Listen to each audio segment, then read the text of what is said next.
Isang bata ang pumailalim sa isang pickup sa Cotabato City sa Iloilo. Sumalpok naman sa poste ang isang humaharurot na SUV. Ang mga aksidenteng yan sa report ni Jeric Pasilyaw ng GMA Regional TV. Mabilis ang takbo ng SUV na ito sa Barangay Padios sa Sara, Iloilo. Nang makasabay ang sinusundang truck, bumangga ang SUV sa poste. Tumagilid ang sasakyan pati ang poste. Mabilis na nakalabas ang tatlong sakay ng SUV na hindi lubhang nasugatan.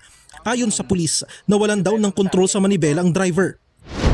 Maitim at makapal na usok naman ang sumalubong sa mga motorista sa diversion road sa Mandurriao, Iloilo City.